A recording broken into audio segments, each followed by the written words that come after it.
President and Commander-in-Chief of the Kenya Defence Forces, Honorable Wycliffe Oparanya, the CS for the Ministry of Cooperative and Micro, Small and Medium Enterprises, MSMEs, Principal Secretaries present, led by PS Susan Mangeni, PS State Department of MSME, representatives from the United Nations, representatives from the International Labour Organization, ILO, bankers, partners, MSME stakeholders, the Hustler Nation present, ladies and gentlemen.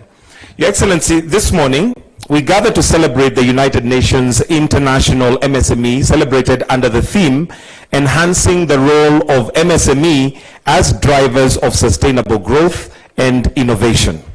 The 2025 celebration marks the 9th year of celebration since the official launch of the MSMEs Day in the United Nations General Assembly on the 27th of June 2017, following a resolution by the United Nations General Assembly 2017 designating the MSME Day to recognize the crucial role the micro, small and medium-sized enterprises in achieving sustainable development goals.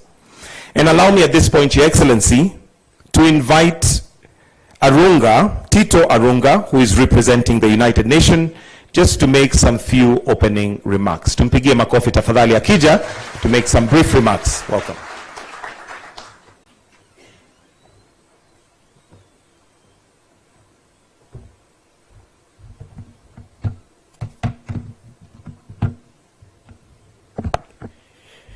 Your Excellency, Dr. William Samoei Ruto, President and Commander-in-Chief of the Kenya Defence Forces, CS Wycliffe Oparanya, kindly allow me to ride on all the protocols already established. The MSME Day 2025 comes at a pivotal moment for development globally. It takes place just ahead of two key international milestones: the 4th International Conference on Financing for Development in Seville and the 2nd World Summit for Social Development in Doha. These key events will both grapple with urgent questions of financing, equity, and inclusion in an increasingly volatile world. It is in this context that today's commemoration offers an opportunity to reaffirm the essential role of micro, small, and medium-sized enterprises in shaping inclusive, resilient, and sustainable economies. This year's theme, leveraging the power and resilience of MSMEs to accelerate sustainable development, captures this ambition. It acknowledges that MSMEs are not only engines of economic activity, but also catalysts for innovation, poverty reduction, and dignified livelihoods. And it calls on all of us, as governments, development actors, financial institutions, and large business, to create the enabling conditions that allow MSMEs to thrive. Across Kenya and the wider continent, MSMEs are foundational to local economies. They offer entry points for young people, women, and informal workers. Their size and agility allow them to adapt quickly to change and serve underserved populations, often where no formal systems reach. We recognize the challenges they face, especially with the issues around climate shocks, input costs, and some of the incidences. And let me say at this moment, Your Excellency, we see some of the incidents like what we've observed in the country in the last 2 days, where small businesses remain at risk of being left behind. Our hearts really goes out to those business owners and employees who are affected by these situations. Ladies and gentlemen, here in Kenya, the United Nations recognizes that supporting MSMEs is key to unlocking broader progress. Just allow me to share some of our collective results. Through our collective efforts, nearly 5 million people have benefited from skills development and lifelong learning initiative. This includes young entrepreneurs, informal workers, and marginalized groups. In addition, I would like to state that more than 3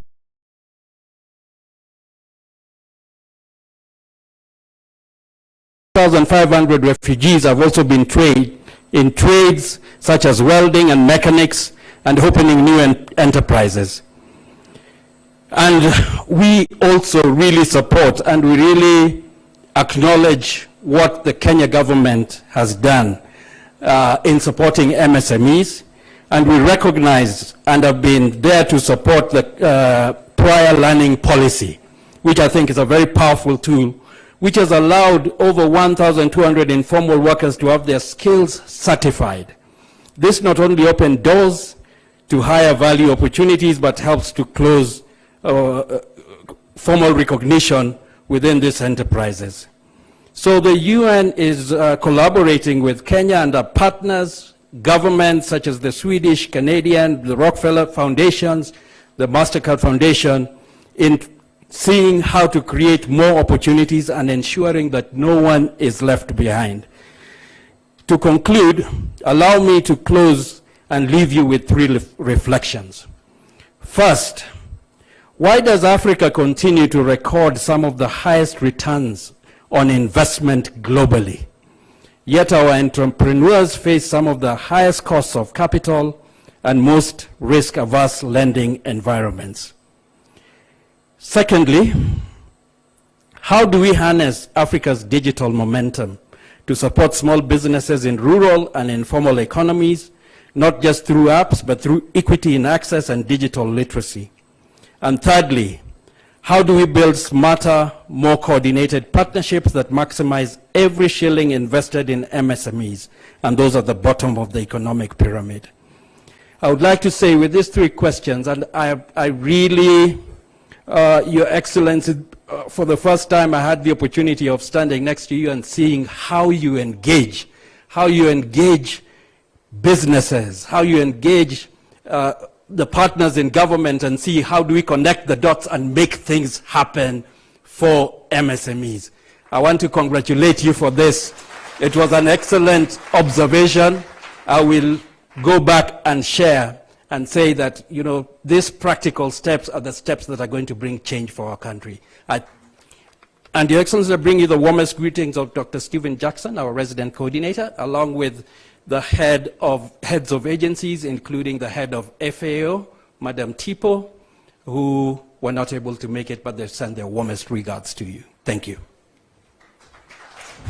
Thank you, Wanatito. Your Excellency, we also have the International Labour Organization represented.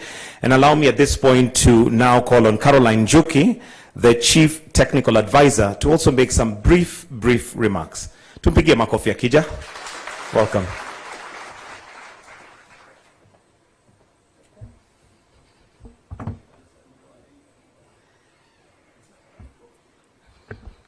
Your Excellency, Dr. William Samoei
Ruto, President of what was experienced this week. What, therefore, are we doing to support MSME growth in Kenya, Your Excellency? One is supporting the governance frameworks for the SME sector, including the MSME policy that is now going through public participation, the State Department strategic plan, which will be launched later today. And we are also supporting cooperatives, because cooperatives and MSMEs are interlinked, as evidenced by the mandate of the ministry that you have set up. The ILO has supported the Kenya Cooperative Sector Transformation Strategy, which has shaped the State Department strategy and the review of the bill and regulations. Two, we are working on business development. Contrary to popular belief, not everyone can run a business. We need the tools to be able to do that and do it successfully so that there is scale and subsequently employment creation. The ILO has the world's most widely used entrepreneurship training model in the world. It is called the Start and Improve Your Business. This tool meets entrepreneurs where they are, at the point of thinking of a business idea or at the point of growth. We've rolled out a network of trainers with key business support institutions, including the Chamber of Commerce, the Women Enterprise Fund, etc. And so that these trainers support existing funding frameworks, whether it's the Hustler Fund, etc.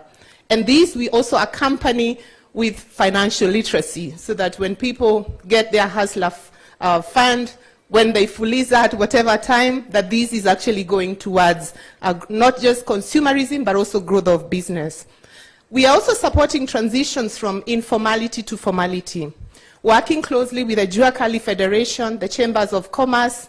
At the county level, we are providing capacity building on the how, because we talk about formalization, but as a small business with one person, two people, what are the concrete steps that I take to formalize? So we are making it easier to understand and sort of handhold businesses on their formalization journey.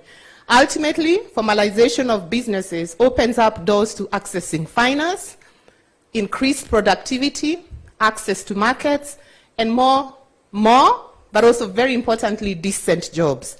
In collaboration with the TVET ecosystem in Kenya, we are supporting responsive skills development so that MSMEs have the talent they need.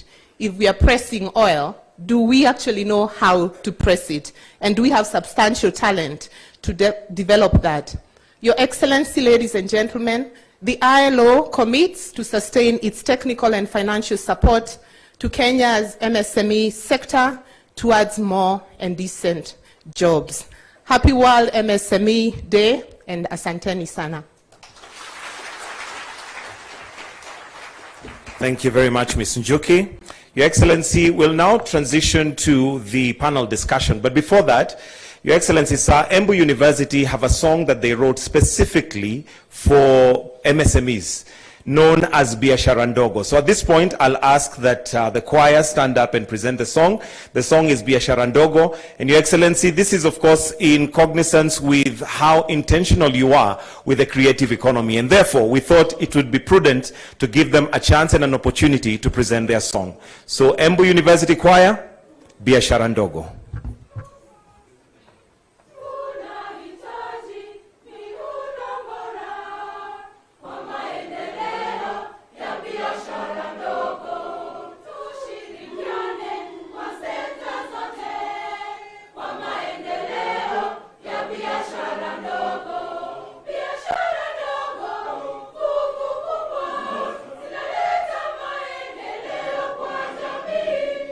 Kujenga msingi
Asanteni sana, Embu University Choir. At this point, Your Excellency, allow me to invite PS Susan Mangeni, who will then introduce her panel and transition to the panel discussion. We can welcome her with a clap. Very good, PS.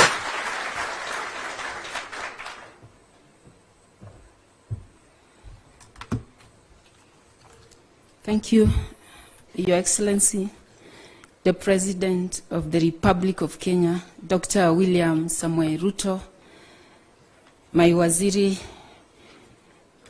FCPA, Dr. Wycliffe Ambecha Oparanya, the UN representative of the UN resident coordinator, representative of ILO, my strategic partner in the State Department, Kenya Association of Manufacturers who are our takers, Kenya Bankers Association, Jua Kali na mahasla mjambo. Your Excellency, allow me just to recognize my colleagues whom I work with closely. They support me in this ecosystem. All PSs who are here with us kindly stand up so that I can get to recognize you. So we have PS Hinga. He's my biggest market in the affordable housing. Makofi kwake. Thank you, PS Charles. Then we have PS Ololotwa. Huyu ni tourist attraction kubwa. We have PS for Trade, Dr. Regina, and she will be today sharing with us on how to access these huge markets across the country, across the world. Okay, I think we hit several others. So, Your Excellency, and all protocols observed, we are humbled. Biashara ndogo, vile tumeambiwa na choir ya kutoka Embu University. We met this choir about 3 weeks ago during the MSME Connect initiative that the ministry, the able leadership of my waziri here, has initiated, bringing the public sector together with the public and private sector so that we can have the dialogue that you encouraged us sometime last year around this time, that we need to activate dialogues across all the sectors of the economy, and we took up that challenge and we're doing. So I am here because I'm happy, because this is the first time ever in the history of this country that we are having such a high level celebration of this day that was founded about 9 years ago. We feel so much humbled, we feel privileged. Ama ni aje mahaslas? Sindo hivyo? Simumeka na rais? Simumefurahi? Kuna vila na to feel, sindio? Na to feel.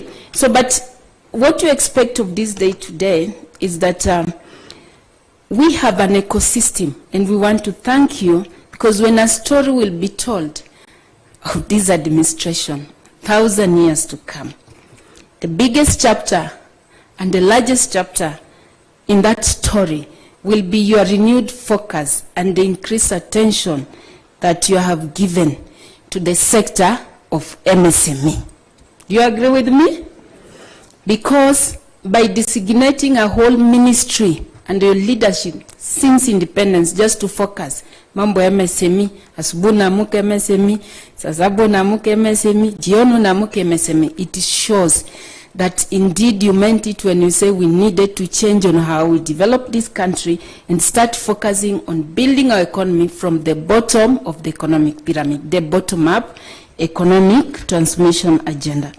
So we are here today with an ecosystem to celebrate our MSMEs, but we also stand in solidarity with them, because the MSMEs are faced with a number of shocks. Of course, the sad events that happen the other day is not something that we can go without talking about. I know there's so many businesses that have now gone under. Somebody somewhere has lost a job. Somebody somewhere will go into depression and might even lose his or her life because of the destruction that happened there. So biashara ndogo ni nguvu, sisi tunaomba tu wakitafuta mambo yao, pia sisi watupatie nafasi tufanye mambo yetu. And I leave that to other actors in the ecosystem who will talk about it. But it is really sad.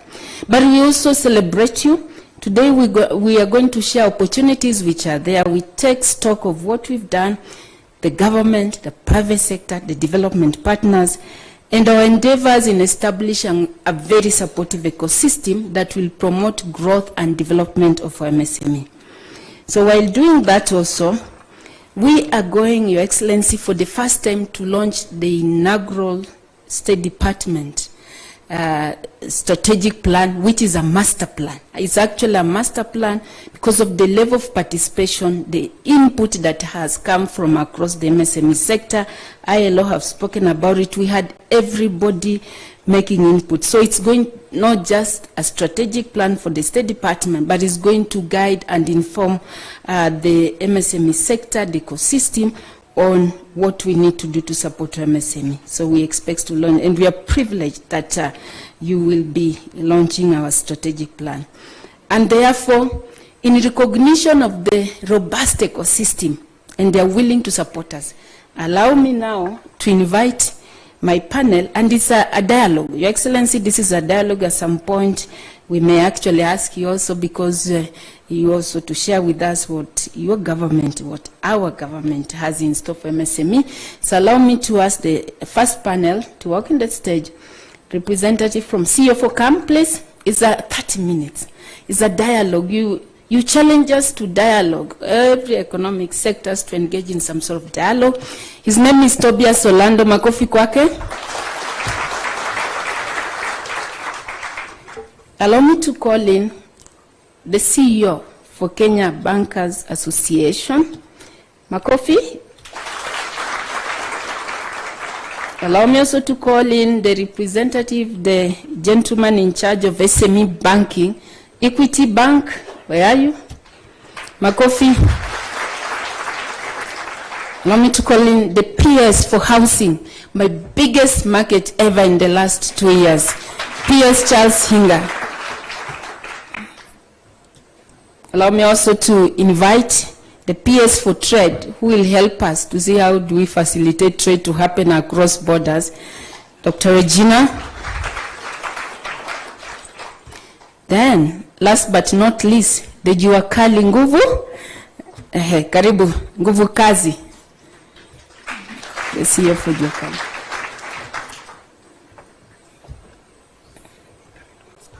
I didn't realize sina kiti hapa. But ni sawa tu. So this is a reflection of the ecosystem, but also in the plenary, we also going to have a few interjection, and this thank you for that. So we will have a few interjection, especially from the development partners and MSMEs themselves. So here, I don't have any particular order, but we are here to renew our commitment for the MSME sector. I have government here, and then I have also private sector here.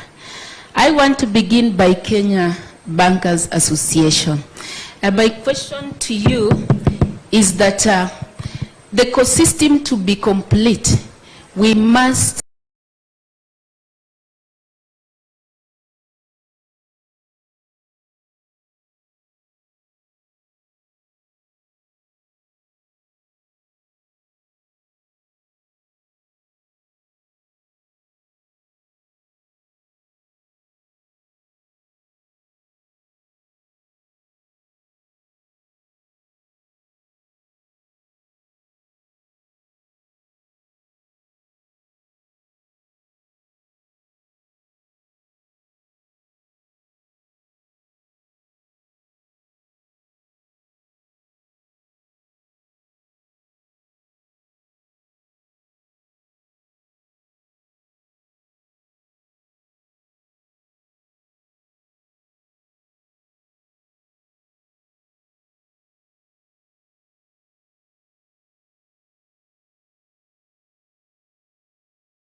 be able to, we must end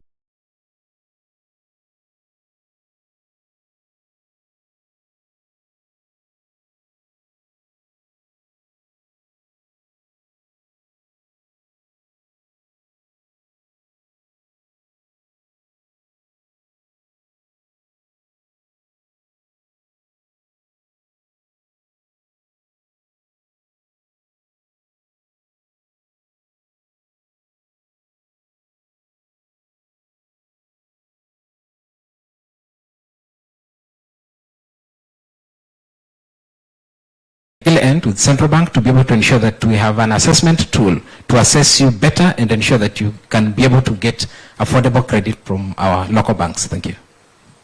Thank you. And to our good friend. All right. So from Equity, you know, Equity is known for having been among the first financial institution to deepen financial inclusion.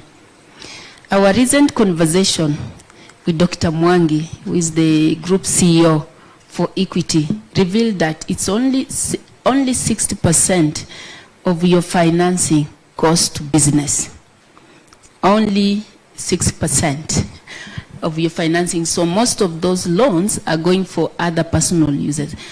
What do you think we are not doing? So what do we need to do to now deepen credit inclusion, transition from financial inclusion to credit inclusion, so that wananchi hawa MSMEs wetu mashujaa can get access to loans, to affordable credit to do business?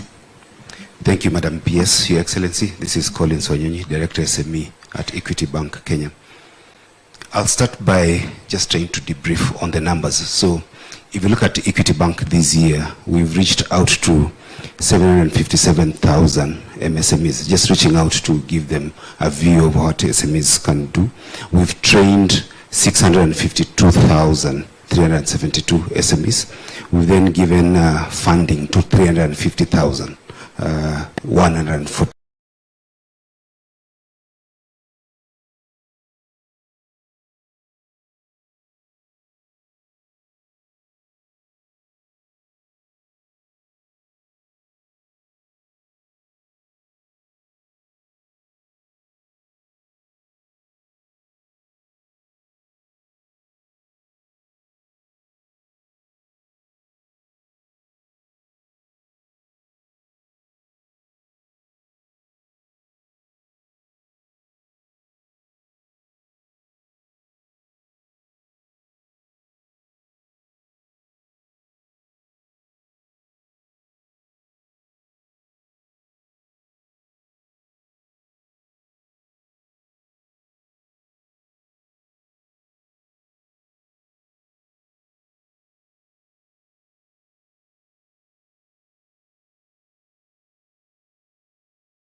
MSMEs.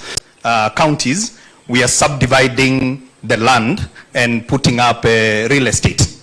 And therefore, our arable land is getting smaller and smaller. So that is important because we are solving an existential problem. Now, while doing that, and because the biggest question that Kenyans asked is why housing and why housing now? It is very important to understand why are we having this program, and despite the noise that has been there, we have stuck with it. We are doing that because the dividend of fixing a multi-generational problem has also created opportunities. And these opportunities lie in enterprise, in job creation. You all know that when you read history, whenever the world had an issue with the economic meltdown, progressive leaders, FDR during the Great Depression, President Obama, just to quote two, in the Great Depression, they focused on building, and you build out of that depression. President Obama did the same thing. And we have a president here who, equally, when he came into office, we were struggling with the challenges of post-COVID, and equally we had the war in Russia that, and Ukraine that was affecting our supply chain. Now, so what that has created is an economy that is not creating enough jobs. At the same time, you have a situation whereby you have a massive urban migration. We have over 500,000 people who are moving to urban areas every year. And then you have got almost 800,000 young people who are joining the job market every year. You must have a plan. And that's why housing is a great opportunity to invest, because of the great supply chain that exists in housing. If you forget for once that housing is 4 walls and a roof, and you think about every component that makes a house, each one of them is an industry. So we have a problem which then creates what we call a consumptive demand. Therefore, we have taken a program. We are targeting 200,000 homes, and I want to just give you a few statistics leading to the 11 billion. Number one, we are at 148,000 units under construction. Now, we could have easily said, okay, let's import all these doors and windows because maybe in China they make them faster and maybe they make them cheaper. But we said we want to invest in our people, because our people know how to make doors and they know how to make windows and all the other stuff. Most of you here are in that sector. So we took a chance on you, and we ring-fenced products that we know you make. The other thing that we did, we were very deliberate in removing the middlemen. In the past, we knew that between the opportunities and yourself, the people who are actually doing the job, there are many people who make more money than you who is actually making those doors. So we decided to go direct, and we're going directly to the Juakali Association. We have organized you, and we have given you direct opportunities. Here with me today, I don't know where they are, I have 4 beneficiaries, one from Kibra, Soweto, whom we have given 700, he's here at the back there, if the PS has a chance. Maybe someone should pass a mic to him. He looks rich. Because I think it is time for you to hear from the real people who are benefiting, because sometimes it sounds like a story. In a minute. So the Kibra group has 720 million shillings worth of work. Now, you know, 720 million shillings is not small change. You know, there are not many businesses, actually big businesses, that have got that kind of opportunity. So just the Kibra group that is doing 4,054 units, they have got 720 million. We have got Mukuru as well. I have somebody from Mukuru. I asked them to come here today as well, that have benefited the first phase, where His Excellency the President handed over keys. They have done the doors and the windows. The first phase, which is about 6,000 units, they have a contract of 200 million. Again, it is not a story, it is true, and they are getting the contracts directly. We also have Roiro, where I think was one of the first one that we did the groundbreaking with His Excellency the President, nearing completion. They have another contract of 120 million. So all these 720, 200, and because we have got over 200 sites for housing all over the country, it aggregates to 11 billion shillings. 11 billion shillings. I'm sure. So that is really a testament of what you can do when you are fixing an existential problem, but you have a deliberate plan. And that is really what this housing agenda is all about. So sometimes you misunderstand why are we sticking with this housing? Because on one hand, people are saying, why are you focusing on housing instead of focusing on jobs? It is because housing, you fix the housing problem, you fix jobs. So we have a lot to say, but because of the interest of time, and I get very passionate about this because this is real, it is changing people's lives. And by the way, guess what? Not only are they getting those billions of shillings, they are also the new homeowners. So the real dividend is that they not only build the doors and the windows, they are the real homeowners. And the last point is 11 billion PS was probably a statistic when we had Madaraka Day. Since then, I've already signed new contracts. So I will soon be updating you where we are, because every site that we are signing, there is opportunities for MSMEs. And those are only 3 products. Thank you, PS. Doors, I'll windows, and balustrades.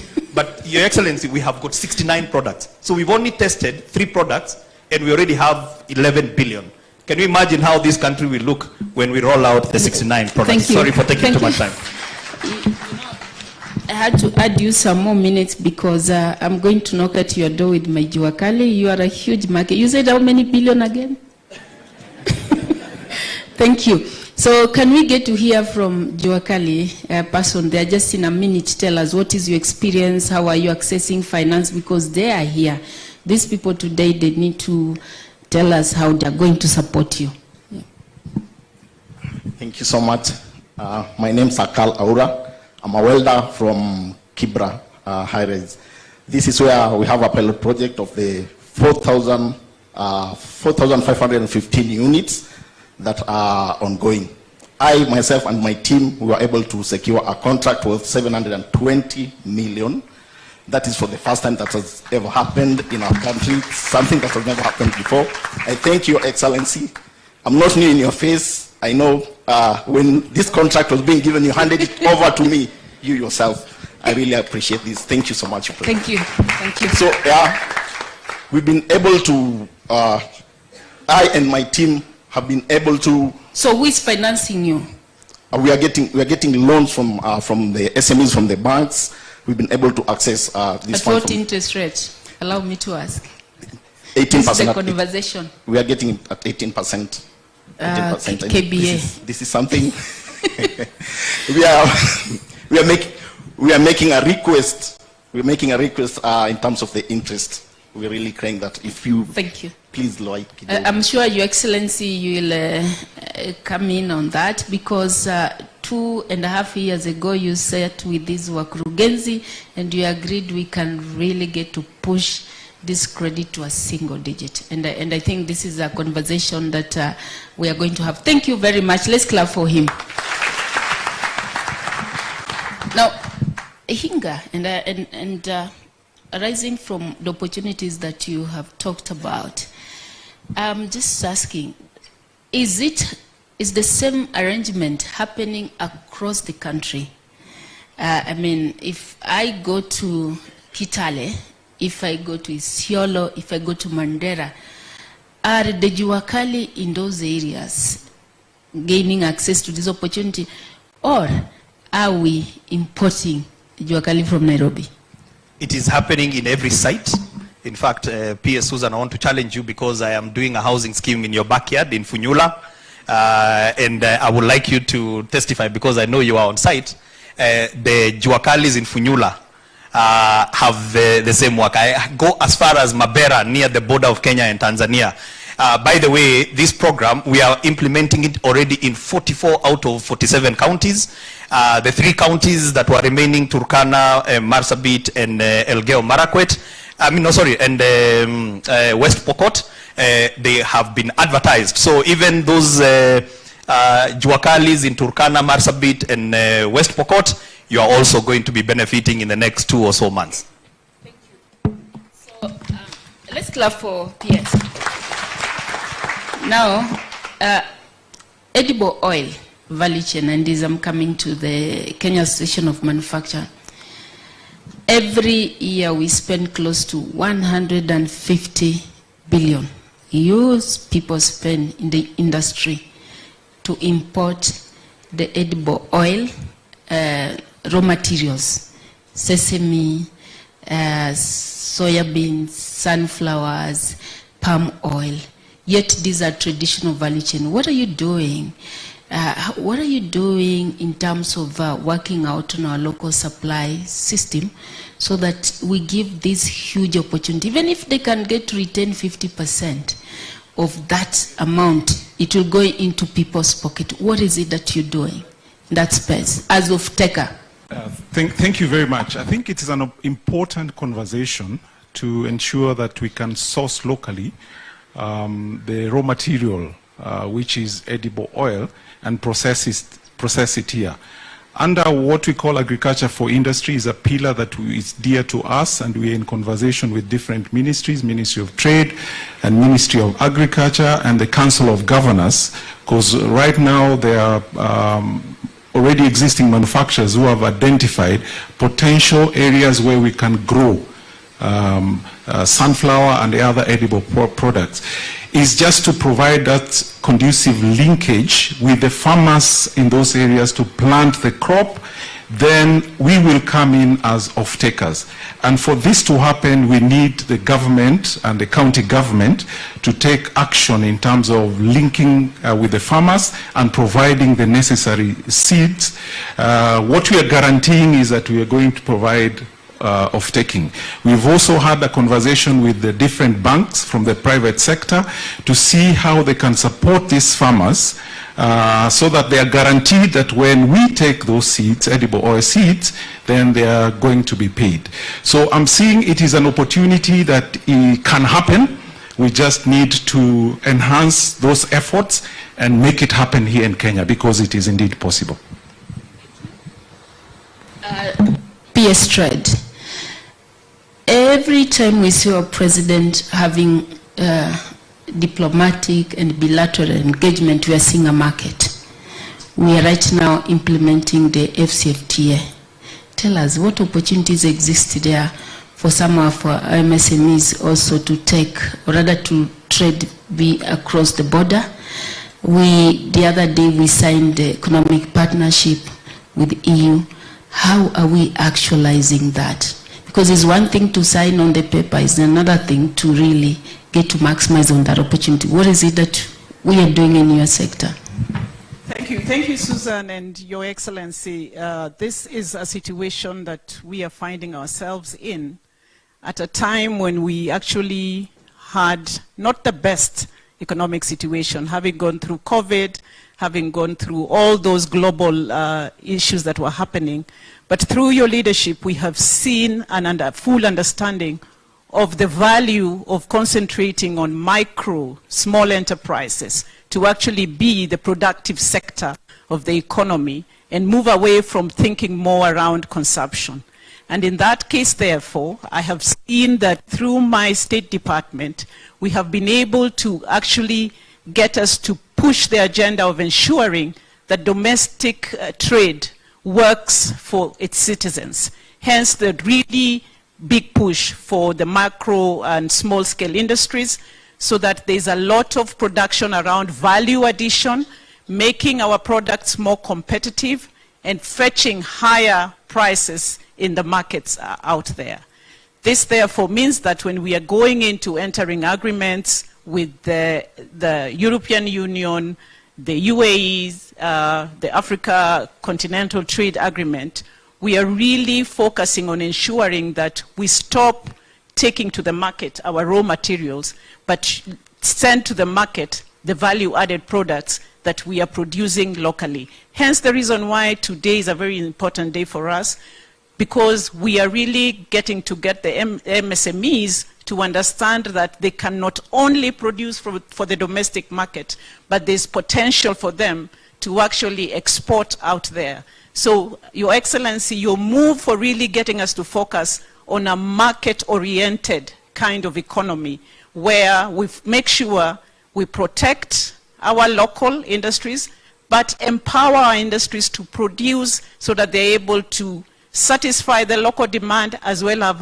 have excess that can be used in the global market. Principally, what we have done in this agreement is now to make it open, and thank you to you, Your Excellency, for really pushing us to enter into negotiations with China, to enter into negotiations with the EU, so that we actually start serious negotiations around trade that is beneficial to us as a country, because trade has actually been very imperfect for a very long time.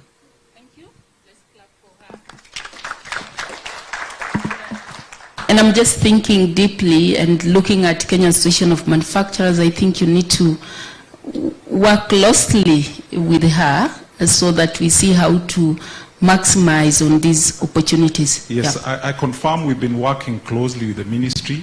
In fact, from the private sector, we've gone beyond. After the signing of the agreement, we've gone to the stage of now educating the members in terms of the customs requirement for EU, customs requirement for FCFTA market. So from the private sector, we take advantage of what government has already done and educate our members. What we encourage is that let it not be a market that it's accessible by only bigger companies, but also our SMEs can create and find a platform to export our goods to those regions. So, to Ajuakali here. Yes, thank you very much. Introduce yourself first. My name is Felix Ndunda. My name is Felix Ndunda. I represent an organization called Kenya National Federation of Juakali Association. We are one of the biggest employer, Your Excellency, when it comes to employment in the informal sector. And maybe before I proceed, I would like to recognize our two members there from Juakali Association, Kamukunji, Secretary and the Chairman, if you can just wave. In the sector of metal fabrication. So the Juakali sector, Your Excellency, is a sector that for the longest has been creating employment, especially for the young people.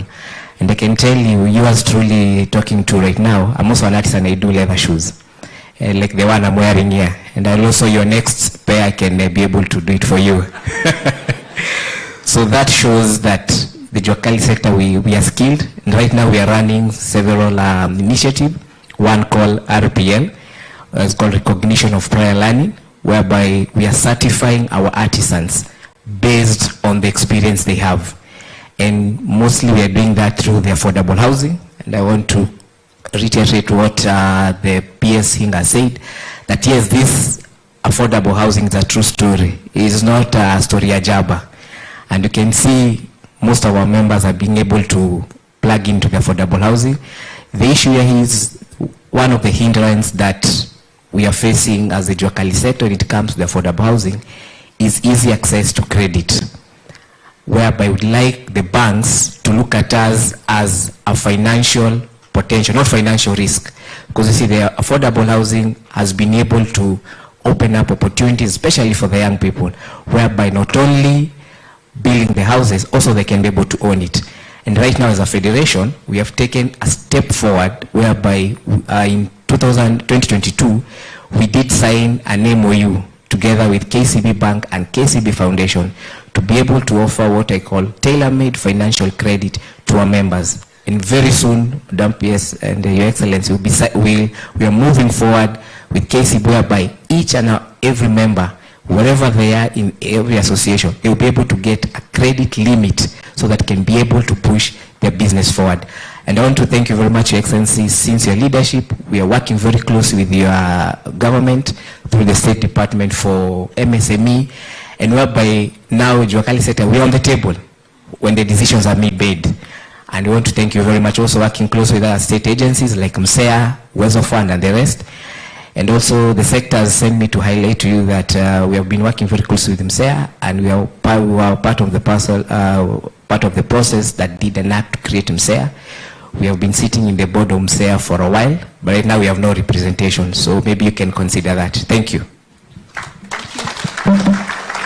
But you're not a good person.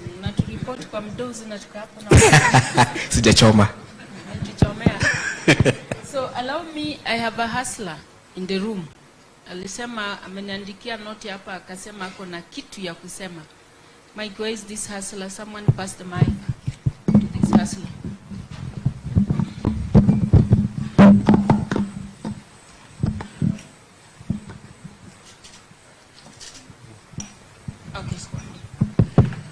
Okay, kwanza nishukuru Mheshimiwa Rais kwa nafasi hii.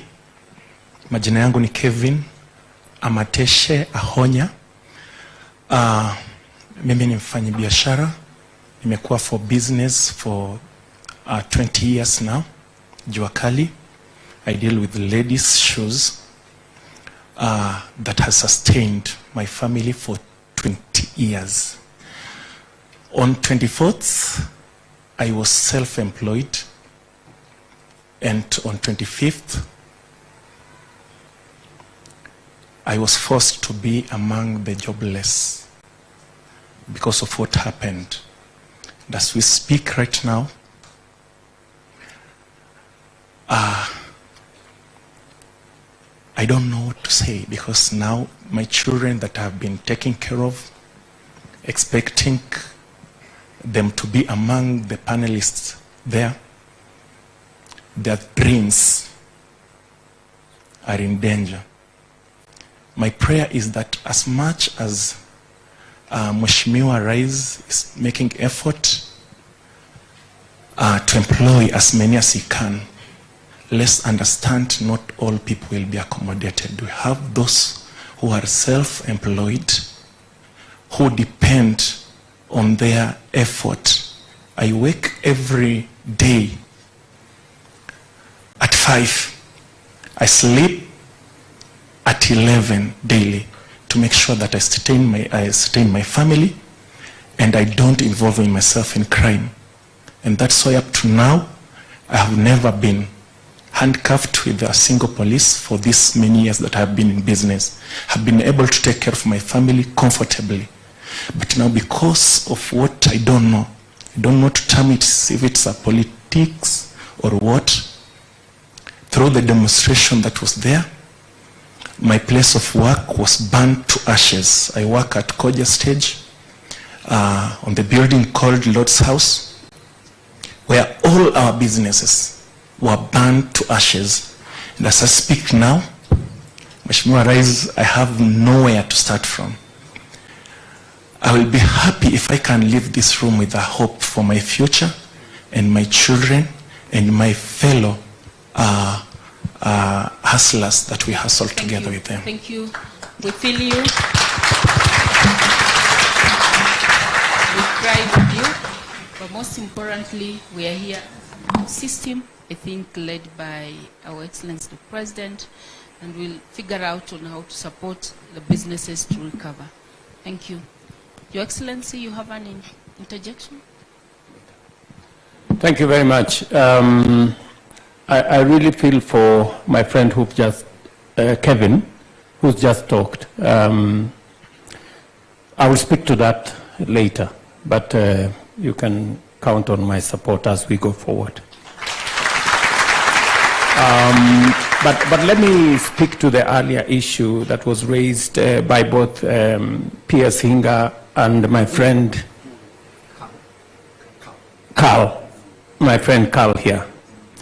As Hinga said, we came with a plan, because out of the many challenges we have as a nation, we have to figure out how do we deal with the challenges that face our nation. Challenges of unemployment, challenges of doing business, and by solving some of the public challenges that we have, we create opportunities, as Hinga said, for business to grow and opportunities for jobs to be found. Particularly on the housing program, as you have been told, countries that understand how to grow out of challenges, you build your way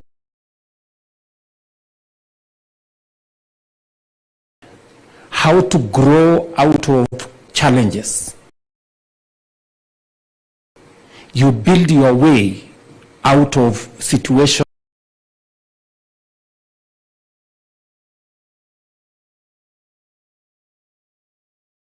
of depression. We had a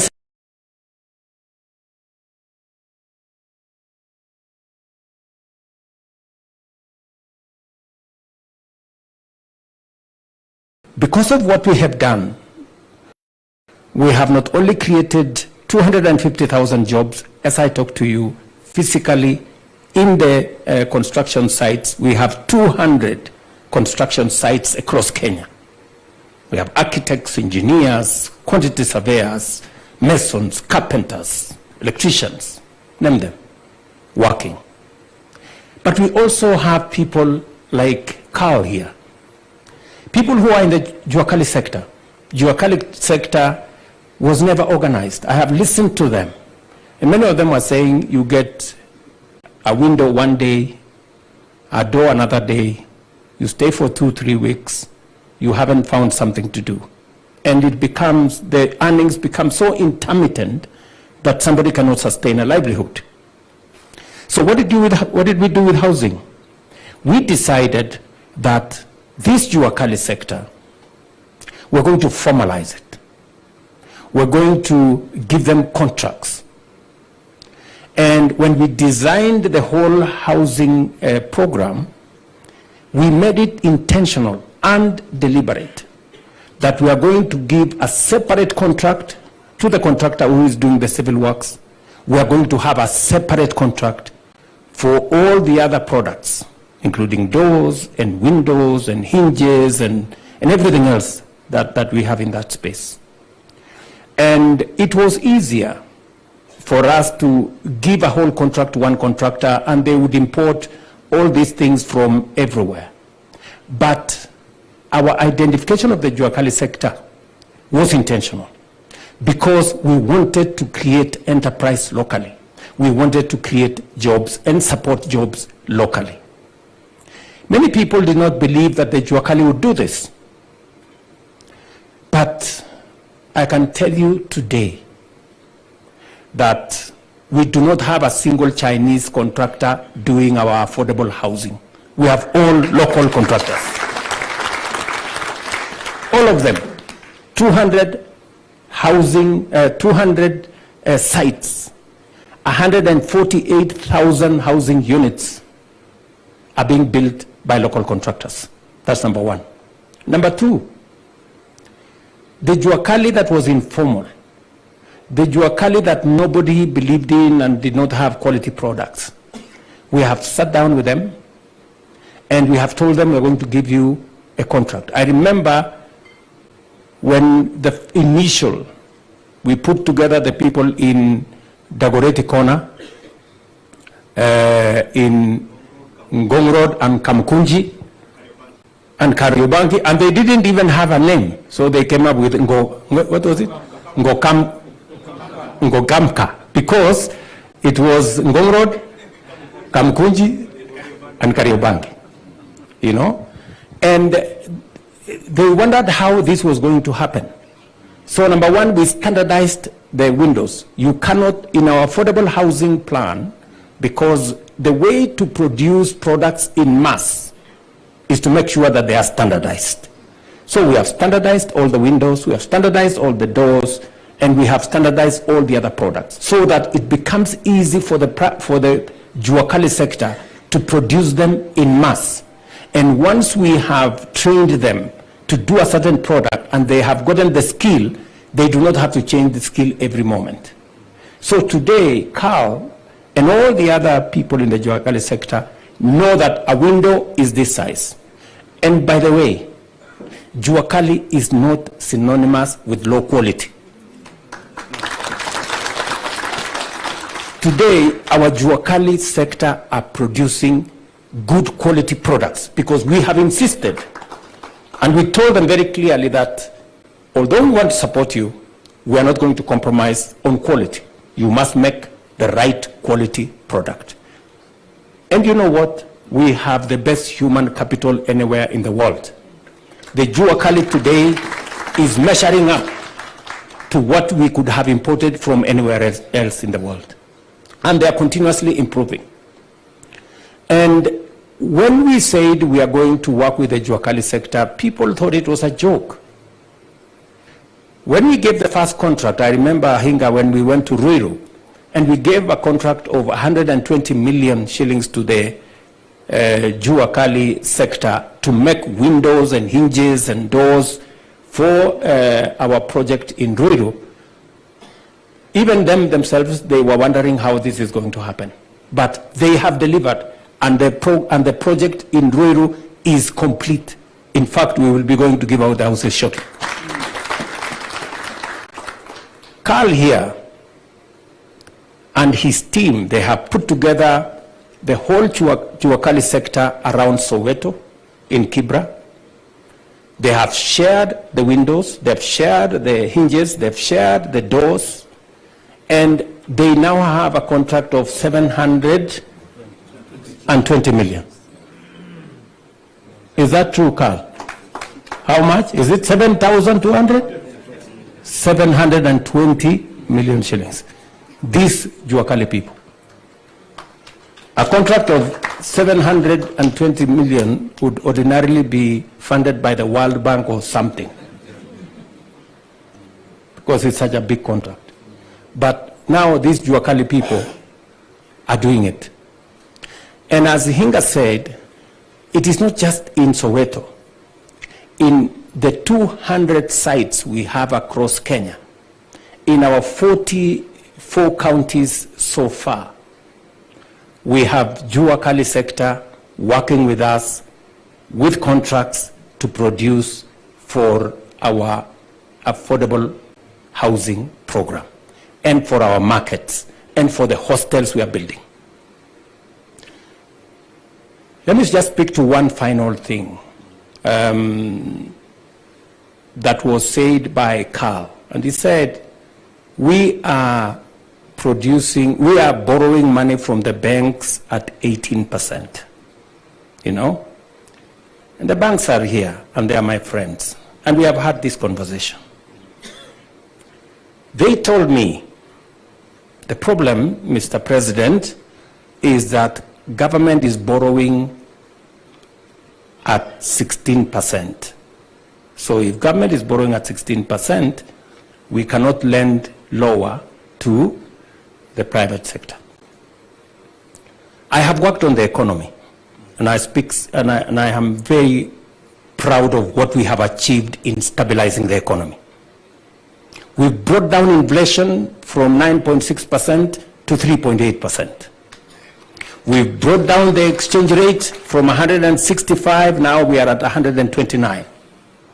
We have brought down TB rates, and I want to ask these good people from the bank.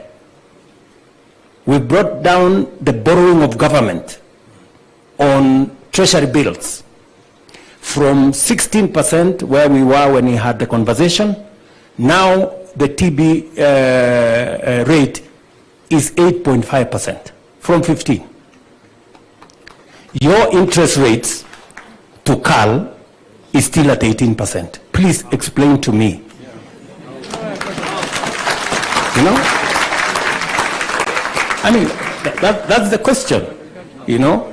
You told me, Mr. President, reduce borrowing by government, because if you are borrowing at 15, we cannot lend to Carl at lower. Now, I have done my part. I have reduced borrowing on TB bills now to 8. I have actually reduced it by half. You are still, explain to me, why are you still at 18% to Carl, please? You know, this is really the conversation we must have. And I appreciate that the banks are lending to the MSME sector. You've just told us you have lent 81 billion shillings. Part of that lending is to Carl and others. But you see, you need to be fair, you know, because you're making good profits, and I have no problem with making good profits. But surely, you should consider your customers.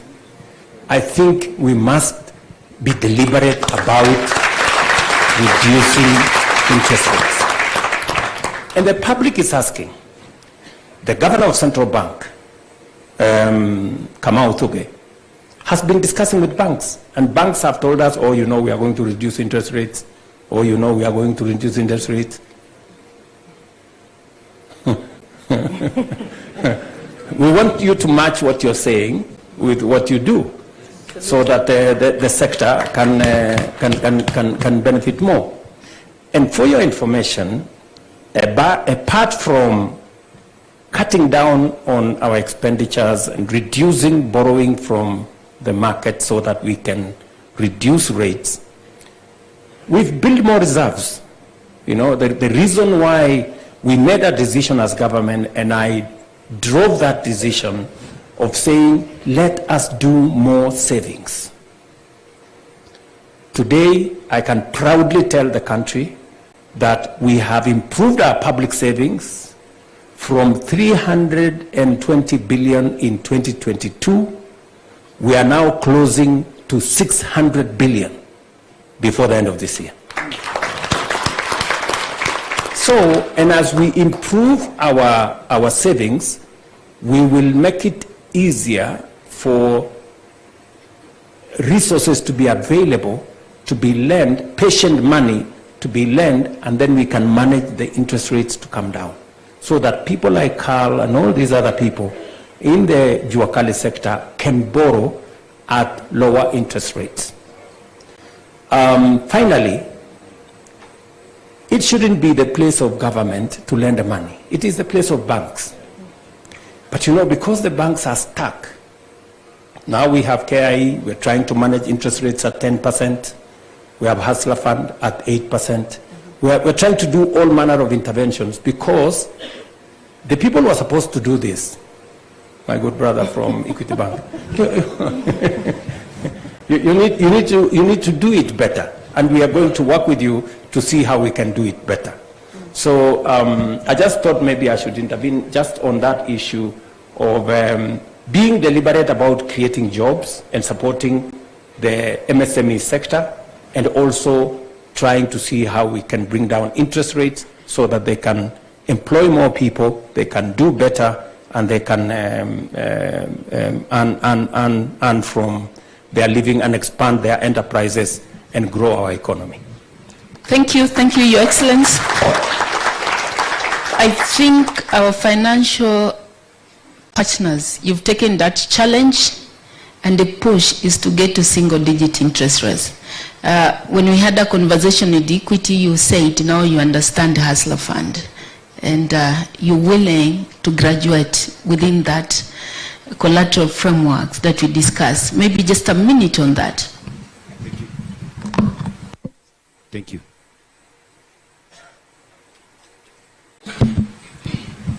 Thank you, Madam PS. Your Excellency, a week ago, our GCO did lead our delegation to the ministry, and personally I got the first-hand experience to understand the Hustler Fund.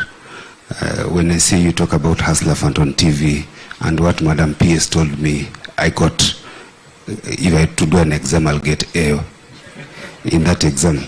So what we reviewed with Madam PS is, out of the 26 million members on Hustler Fund, the government has done grading. So we have the 9 million who have been upgraded, and we're looking at splitting those into two. So we have the 4.6 million who are grade 1. So we are working to do an enhancement so that we can incorporate them into full banking. And our GCO gave a commitment of 1 month that we should be coming to you to demonstrate how we've upgraded the 4.6 from Hustler Fund into the mainstream banking. And he also gave a commitment that we have the second level of the 4.4 million. As part of our Equity Group Foundation, we'll have an incubator program to take them through the process of how to move from the listing phase that they were and move into proper banking. So our commitment was to then have all the qualifying members from Hustler Fund to move into our digital lending program. And to just emphasize our digital lending program, MSMEs can qualify up to 5 million shillings, and they can borrow that digitally. So that was our commitment from the GCO to the Madam PS. and they are co-chair of that program. Thank you. Excellency, in the interest of time, allow me just a minute to bring in a development partner, GIZ, who's also talk about their commitment on behalf of all development partners. The reason being, when we talk about development partner support, what comes to GIZ, is there someone pass the mic to her, please? Irene, you can stand up and get the mic. It's only 20% comes through a budget, 80% they implement directly. So we're trying to see how do we also get to have sight of the programs they support and how do we align them to our priorities, so then we get to start witnessing impact in the MSME sector. And I really want you also to speak about your plans for capacity building. Thank you. Thank you so much, PS Susan, Your Excellency. I would want to say that what GIZ is doing is only making what is good already better. The government of Kenya has already done a lot in terms of supporting MSMEs to grow, and that's also our intention, to facilitate that process that has already been started by the government of Kenya. So broadly from the development partner side, we are looking at the pain points of MSMEs. What are the key pain points? One of them is financing, which has already been discussed extensively. For sure, a lot can be done by the government. A lot has been done by the government. And what the development partners will do is basically provide some facilitation in terms, for example, there before, when there was the issue of the credit guarantee schemes, you'd find the likes of World Bank, KfW coming in to support government to move further that process, and also have in place policies that will really support that space. When it comes to markets, yeah, and PS Regina has mentioned a lot that the government is doing in terms of that. But we know business all ends at trade. If you show me the market, then as an SME, I'm able to work towards meeting the needs of that market.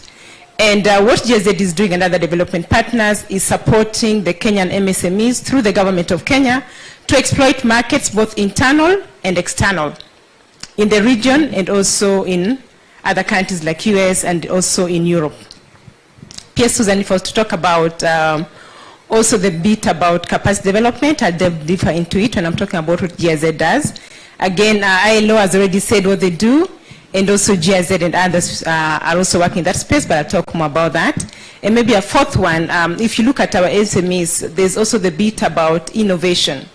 What exactly are we doing to create new products? Or is it just business of, if so-and-so has a boutique and that's doing well, I also go ahead when I get some money and move into doing a boutique? Or can I, around the same boutique idea, create something fresh and new that can also give me money and give me an edge above the rest? So, and also innovation, when you're talking about the more serious innovation, coming up with new products, how do we go about that process? GIZ is also working, and other development partners, to support MSMEs. But now let me talk about what GIZ is doing in terms of capacity development. That is really our core of what we do, and that is in the space of MSMEs. So what we've done, we've worked with a few institutions to, first of all, like Kicc, to review their curriculum so that they have a good curriculum that can not only be used by them, but can also be used by other BDS providers across the country. There before, when we were more focusing on the private sector, we also supported a good number of BDS service providers to be able to offer their services well. When it comes to, again, the issue of BDS, again, upon the request of PS Susan, what you have done is now we are looking into having an accreditation framework that will accredit BDS service providers. If you're saying that MSMEs are really the core of job creations, they create about 80% of jobs in the country, but then ILO is going to tell you about what is the quality of the jobs. And not that MSMEs want to pay little money, they're not making much profit, but how can they make much profit if their business skills are not improved? And that's what you're trying to do, to hone their business skills so they can be able to be more profitable.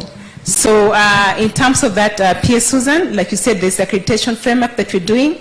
And then above that, together with the other actors in this space, we are looking at how can we have functional business development centers so that these are not programs that are led by development partners, but that Kenyans and the government of Kenya can actually have centers. Thank you. Where they can do this. Thank you so much. Thank you. Let's clap for her. So we have a lot that we can talk about, but I just want to appreciate your renewed commitment. I think we still have pending conversation on the issue of access to finance. I think, Your Excellency, we still need a round table with them. And also access to sustainable markets.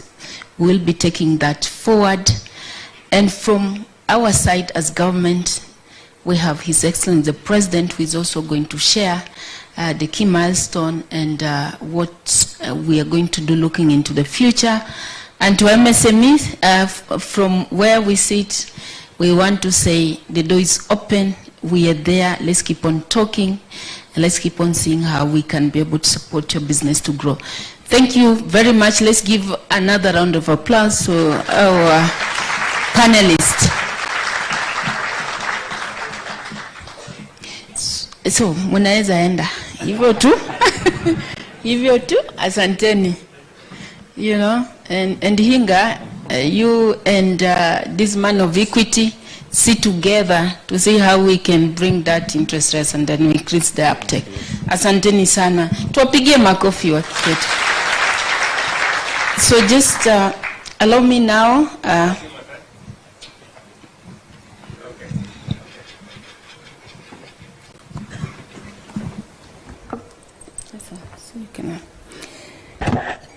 So now we want to get into the second part of this event. As we keep celebrating you, I say today we will also be launching the new growth strategic plan, a master plan for the sector of MSME.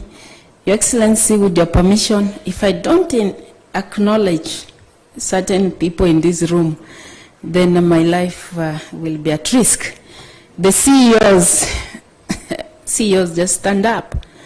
This gentleman, and I think there was a lady. So we have a CEO for Uwezo Fund.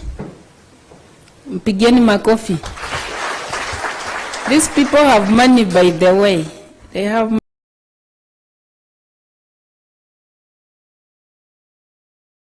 money. You meet them outside there in the corridor. Talk to them. They'll tell you how to get money. Sit down. Then we have the Director General for Micro Small Enterprise Authority, Henry Rida. For the young people, I've heard about ile 50,000 tunapatia vijana ya kufanya biashara. Huyu ndiye amebeba hiyo pesa. Atawaambia huko nje jinsi ya kuwapatia finje hiyo 1,000 ya kufanya biashara.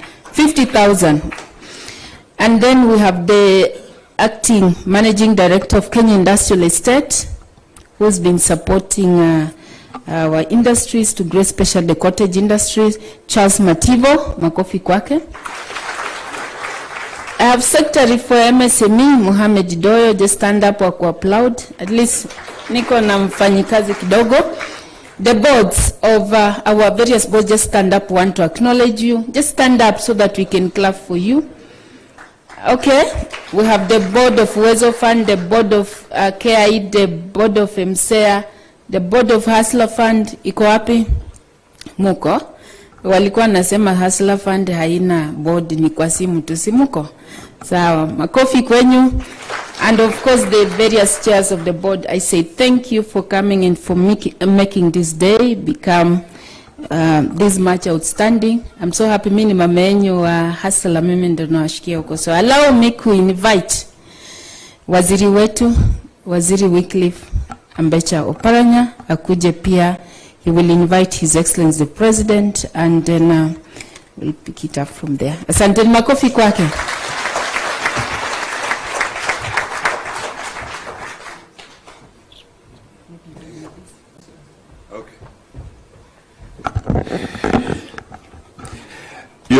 Your Excellency, the President, Mheshimiwa William Ruto, the President of the Republic of Kenya, and the Commander-in-Chief of our defense forces, the PSS who are here, thank you for coming from various ministries, the chairs of the various agencies within MSME sector, the chairs and the board and the members, staff within the ministry, ladies and gentlemen.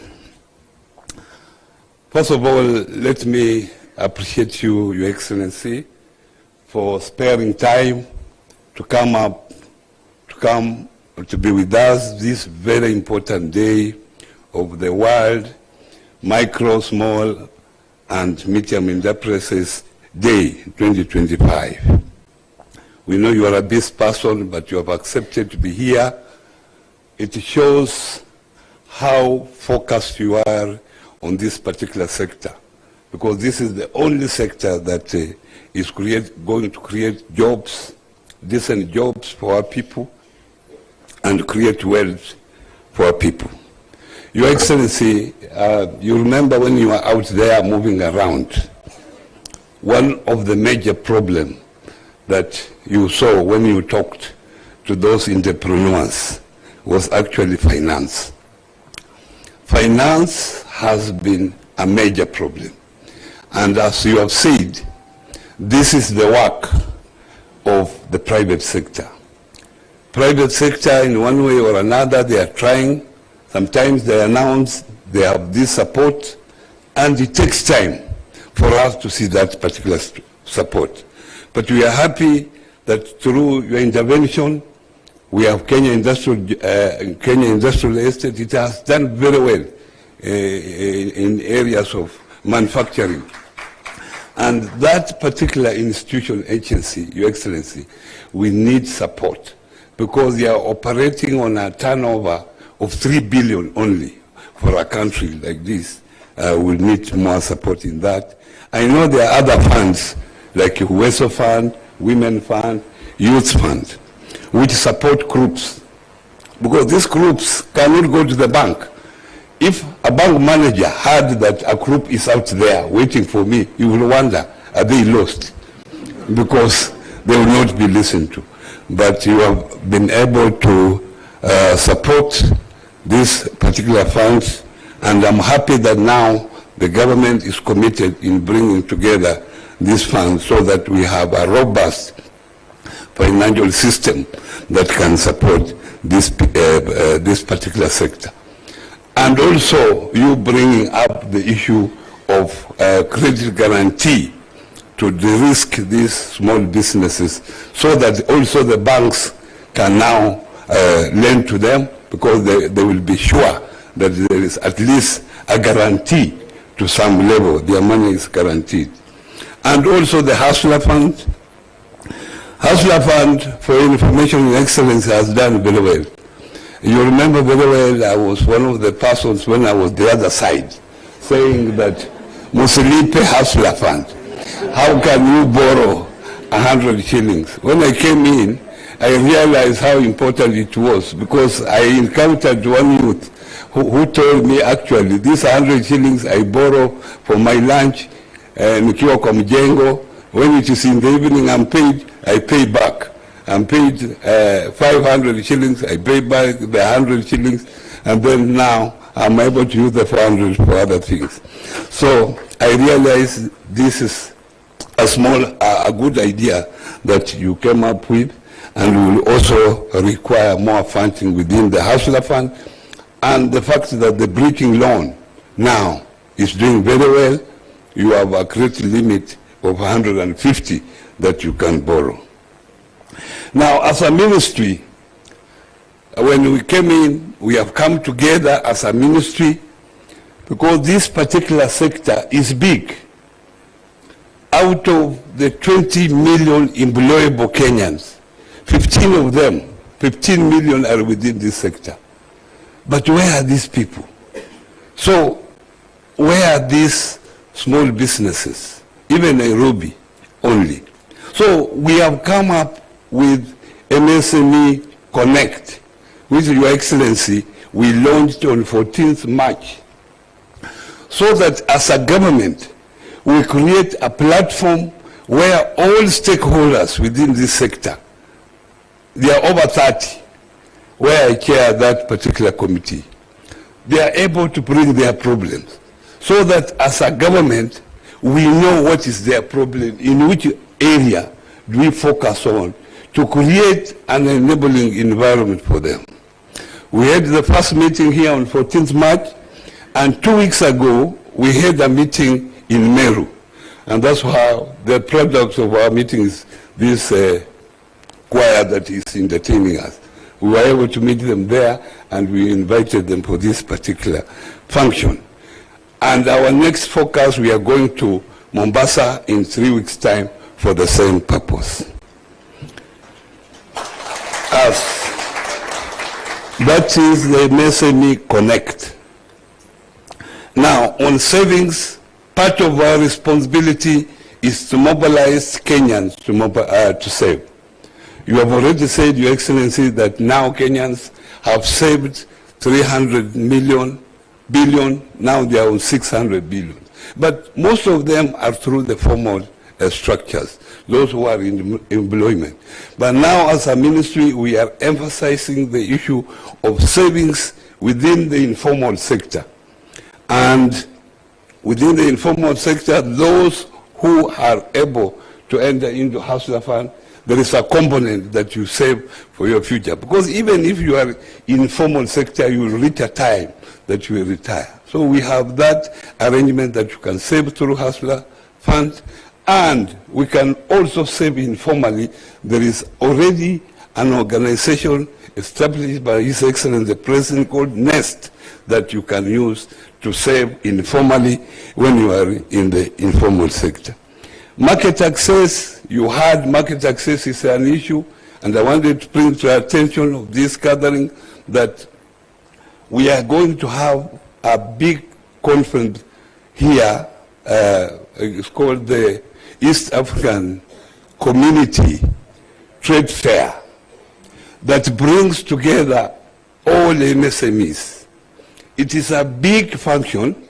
I had the privilege of attending one in Southern Sudan last year in October, and it was very big.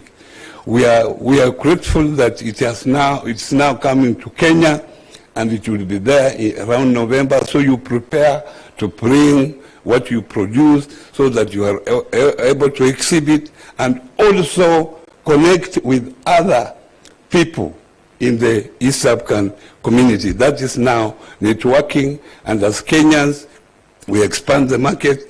When we were in Southern Sudan, we found that Kenya actually dominates that particular fair, trade fair. So be aware that you prepare. It will be around November or first or second week of December, depending on the availability of the president. I'm happy with the quality. I saw what was happening there, and I think this is the best direction. With little support, we'll be able to change this particular sector. Lastly, we are engaging the State Department of Planning so that we carry out a survey of this particular sector. The last survey was done in 2016. We want to know where particular specialty, particular groups, which sector, craft, where are they dominant? Are they dominant in Eastern, so that we are able to bring up common user facilities in that region, so that we improve on quality of the products that you give. Those are the only comments I had, ladies and gentlemen, and now I want to take this opportunity, ladies and gentlemen, to welcome Your Excellency the President to make your remarks. Karibu, karibu sana. Yeah.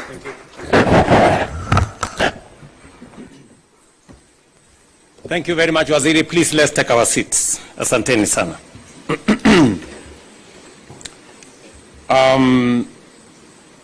Distinguished guests, ladies and gentlemen, good afternoon. Hamjambo. No one among us here can doubt that the MSME sector is the lifeline of our economy. While the formal sector has remained relatively stable over the past 3 decades, providing employment to about 3 million Kenyans, I think now about 3.5, the informal sector has grown in leaps and bounds, now providing livelihoods to more than 17 million Kenyans, including my friend there, Kevin. And the sector today contributes about 40% of our GDP.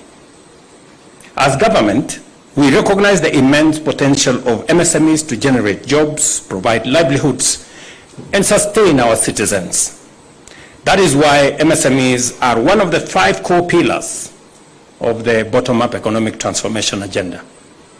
It is for this reason that we established the State Department of MSME Development for the first time in our republic. It coordinates efforts and anchors a robust MSME ecosystem to promote growth and development. And I'm very proud of my appointment of Susan Mangeni to be the first PS. She comes with the requisite passion and commitment to this sector. Every other morning I find a message on my phone on what is going on in that sector. And I am forced to read. Sometimes I reply, sometimes I let pass. In our plan, we committed to end the criminalization of work by making trading licenses and the provision of trading spaces an entitlement to every citizen who applies. Today, this commitment has been mainstreamed with county governments working to harmonize licenses and moving towards a single permit regime. It is not perfect, but it is work in progress. Apart from making sure that we decriminalize the space around doing business, especially for micro and small enterprises, we've made it also easier for those who want to register their businesses. It used to be a long process. Today, from the comfort of your phone, you can register your business with just 1,000 shillings. And going forward, we're going to make it even easier for those of you who want to register limited liability companies. Ladies and gentlemen, we are also building modern markets through our affordable housing program, fully equipped with cold storage facilities across Kenya, with ICT hubs, and with facilities for trading for micro and small enterprises. Our goal is to construct at least 2 markets in every constituency, providing not only decent trading spaces, but also facilities to reduce wastage, especially of perishable goods. Already 280 markets are ongoing, some completed, some nearing completion, and I want to commend the State Department for Housing for undertaking this exercise. And of course, the Board of Housing for supporting it. For MSMEs in the manufacturing sector, we are partnering with the county governments to establish county aggregation and industrial parks in every county. These parks will offer shared manufacturing facilities for value addition. By August this year, 13 CAIPs, or county aggregation and industrial parks, will be completed and ready for operationalization. Why are we doing county aggregation and industrial parks? I just listened to a presentation by one businesswoman who said she operates out of Karioko. And she does business with Karioko because in Karioko they have common user facilities to deal with matters leather. Karioko is very far from Bungoma or Kwale or the rest of the places. So what are we doing? To be able to enhance infrastructure available for manufacturers in the MSME sector, and recognizing that micro and small enterprises may not have the money to buy equipment on their own. it becomes necessary for us to build county aggregation industrial parks, equip them with the equipment the MSMEs require, and work with them so that they can use those facilities, common user facilities, to build their businesses and to expand their trade. And therefore, I'm asking those of you who are in this sector to begin to appropriate the space around county aggregation industrial parks. Those are your spaces. You will use those spaces, you will use the equipment in there. We are going to equip those facilities, but you're going to be the end users and you will be the end managers of those facilities. We are also committed to reviewing our policy and regulatory framework to make it easier to start and run business in Kenya. Today, we have reviewed our MSME policies to support business growth nationally. And I want to thank GIZ for the support they've given us in that space so that we can have what PS is saying, a master plan of the entire space around micro, small, and medium enterprises. The revised MSME policy integrates government priorities, including the value chain approach and cluster development. It now also includes medium enterprises to support the growth of transition from micro to small and medium enterprises, a gap that existed in the 2020 MSME policy. The government's digitization agenda has enabled the onboarding of over 20,000 government services onto the e-citizen platform, creating a true one-stop shop. This has significantly reduced business registration costs, as I said, to 1,000 shillings. This process can be initiated and completed from the comfort of your home, while the integration of e-procurement has made it even easier to do business with government. As I did commit to the country that we are going to transition to e-procurement. All government tenders will now be available to all people who want to participate online from 1st of next month. And every other process in that ecosystem, including who gets evaluated, who eventually wins the tender, for how much, is going to be available on the e-platform so that we avoid government paying for products and services more than what the market, what costs in the market. We committed to unlock access to affordable credit at those at the bottom of the economic pyramid through the Hustler Fund and in partnership with the private sector, banks and telecom companies. We have given opportunities to affordable credit to 26 million Kenyans. To date, the Hustler Fund has disbursed 71 billion and mobilized nearly 5 billion in savings. And why is this important? I know Waziri Oparanya has said we need to repay our loans. But also, apart from repaying our loans, we have given 26 million Kenyans to have a credit history. Even if you don't pay, at least we have a history that you don't pay.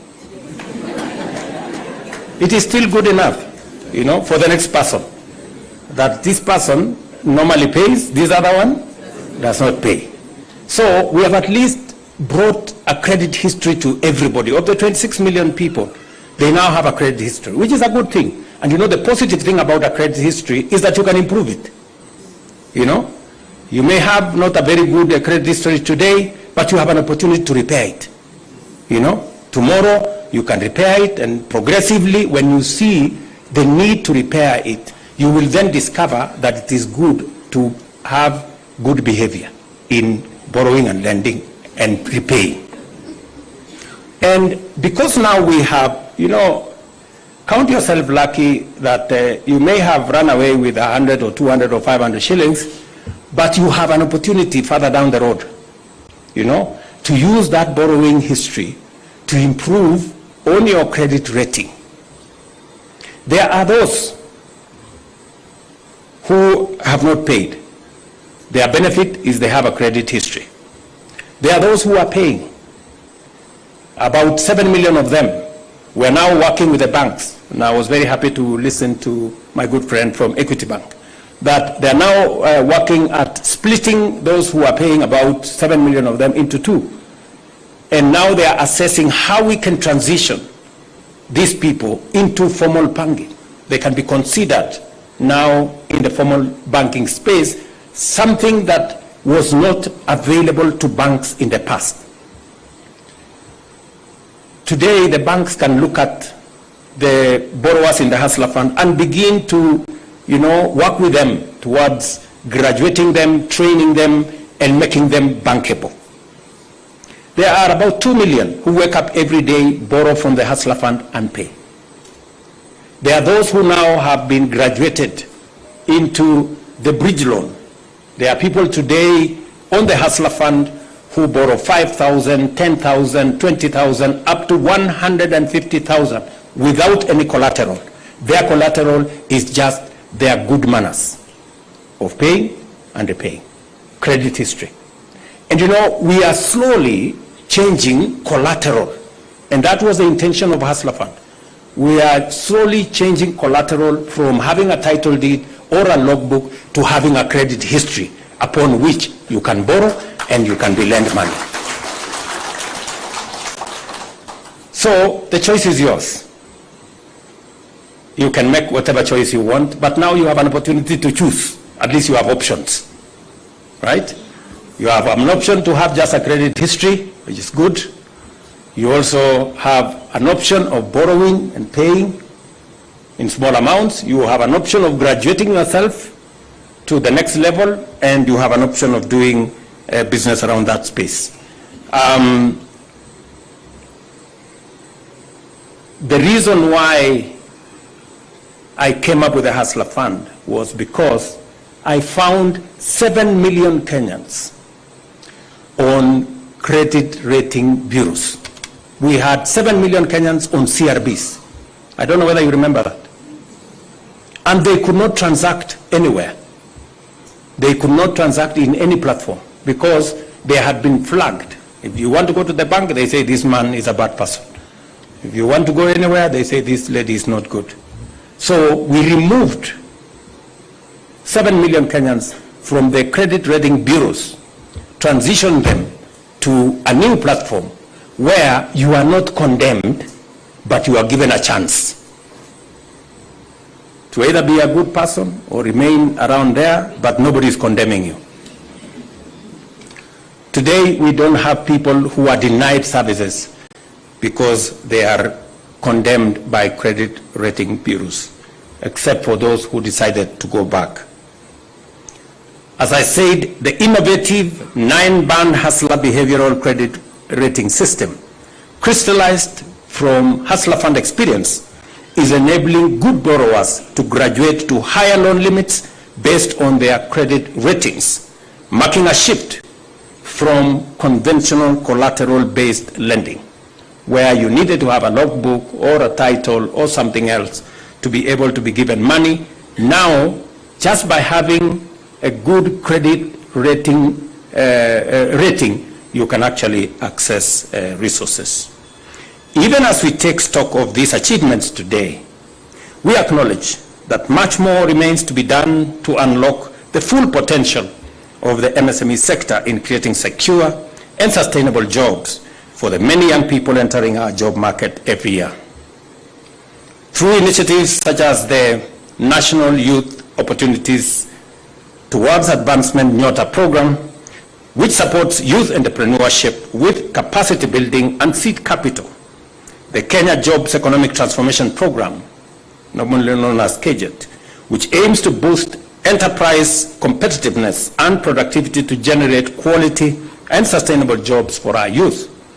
The government is fully committed to supporting private sector growth. Ladies and gentlemen, even as we celebrate our MSMEs today, we must confront a painful reality. And I want to express my deepest regret for the loss of lives. looting and wanton destruction and loss of valuable property belonging to our traders who were deliberately targeted by criminal elements during the protests this week. Besides the regrettable loss of lives, the biggest victims of this chaos were our hard-working traders and entrepreneurs who wake up early every day to find some of their businesses and hustles reduced to ashes, and others with broken doors and empty walls or empty stalls. Let me say this. The right to peaceful protest is protected by our Constitution. We respect and uphold that right. But what we witnessed was not peaceful protest. It was calculated chaos. It was violence. It was destruction. And it was economic sabotage. Let's call it what it is. That is what it was. Shops were looted. Businesses, some built over decades, were burnt to the ground. Market stalls destroyed. Warehouses ransacked. Investments worth billions of shillings wiped out in hours. The livelihoods of hard-working Kenyans have been shattered by deliberate acts of lawlessness. It is anarchy dressed in freedom colors. This is disorder disguised as democracy. Is this the Kenya we really want? I dare ask. Do we want to build or do we want to destroy? Do we uphold the law only to exploit its protection, to sow chaos and cripple our economy? Is this what freedom really means? Is it freedom to ban what others have built? Those elements doing this are not fighting for freedom. They are attacking freedom. I expect the Inspector General of Police and all relevant security agencies to conduct immediate, thorough, and speedy investigations. The perpetrators of this violence, looting, and destruction must be identified and prosecuted for the fullest extent of the law, swiftly and decisively. Kenya is a country governed by the rule of law, and the government will not allow such acts to destroy lives and livelihoods. To the political actors who think they can exploit the genuine aspirations of our young people to foment chaos, violence, and destruction, the wheels of justice will find you and deal with you firmly, decisively, within the full letter of the law. For those who want power, the Constitution is clear. Elections will come. Formulate a better plan. Convince the people of Kenya. Win fairly. That is how change happens in a democracy.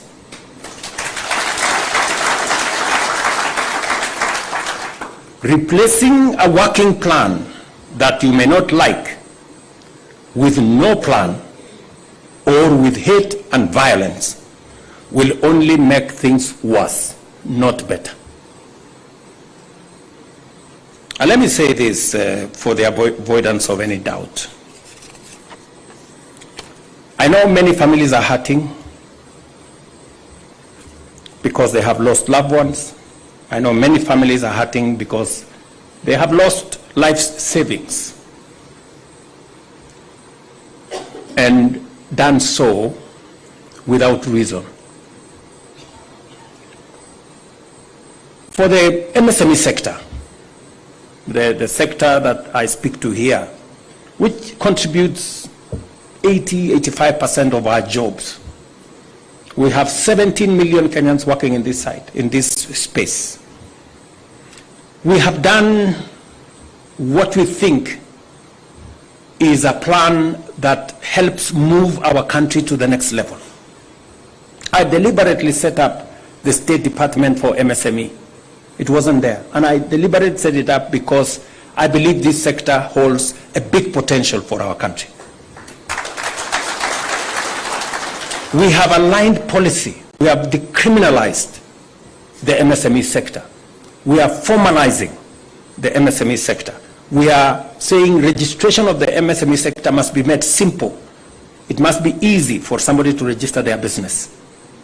We are working with the counties, as I said, to make it easier to have a single permit so that MSMEs can make it easier for them to be able to do business formally recognized.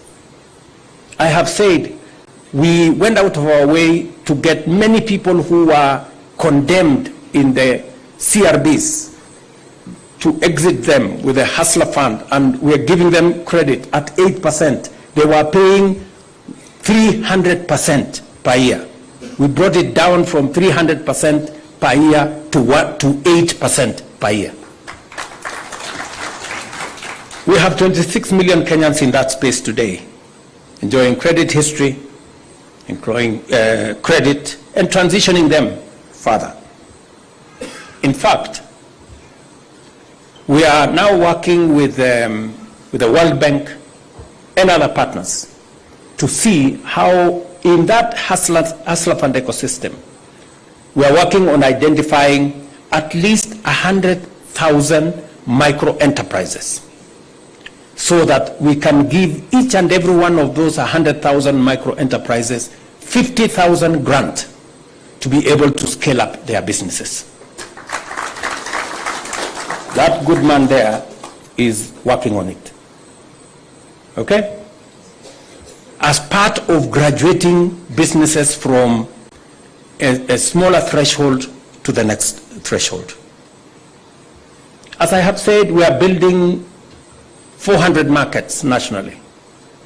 Again, to provide opportunities for micro enterprises, small enterprises who do business in our markets to operate in a decent place with proper trading flows, with access to hygienic facilities, making sure that we have cold rooms, making sure that we have ICT hubs, making sure that even women who have young mothers can have a place to go and attend to their children in the market space.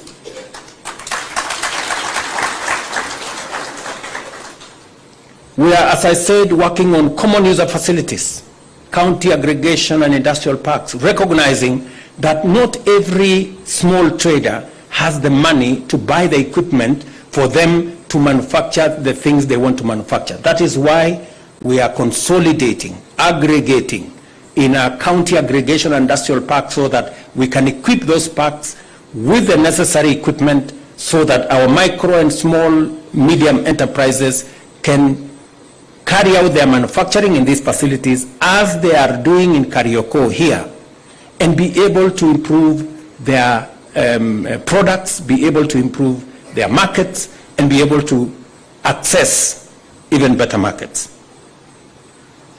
We are working on how to create bigger markets, access to markets. You saw the PS here for trade has said the East African Community Market, the Africa Continental Free Trade Area Market. We just concluded the European market, working on the economic partnership agreement between Kenya and 26 European countries. We concluded it last year. It came into force in June last year. We now have access to 420 million people market in Europe. We have concluded agreements with UAE. We now have signed agreement with the UAE market. Last couple of weeks, we also agreed with the 1.4 billion people market of China. I was in China 2 months ago. I had an engagement with President Xi, and he gave me undertaking that they are going to consider Kenya, alongside other African countries, for tariff-free access to their market. Now, a few weeks ago, that was finally concluded at the FOCAC meeting, where I had sent the Minister Musalia Mudavadi, and now Africa is preparing itself, and Kenya is at the front on how we are going to access that market with our products, with our tea, with our coffee, with our macadamia, with our avocados, and all the other things that we are producing here. And we do not want to send our tea or coffee to China in sacks. We want to send it in packets where we are making sure that we have added value, we are processed, and we are getting more value. In the finance bill that I signed yesterday, we have removed all taxes on packaging material for tea, coffee, and all the other export products because we want to domesticate manufacturing in Kenya. We don't want to take our products in raw form to any part of the world. This is the plan. This is the implementation we have. What I'm asking is that, because I have tried to listen to the people organizing the demonstrations, and they have said three things. They have said they love Kenya, but they hate the leaders. And they have talked something about one term. And they have said Ruto must go. Those are the things I have listened to. You know?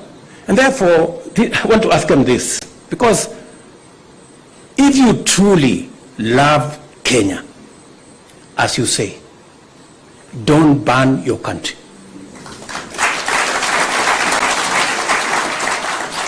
If you are telling us you truly love this nation, don't be part of the problem. Figure out how we are going to get solutions.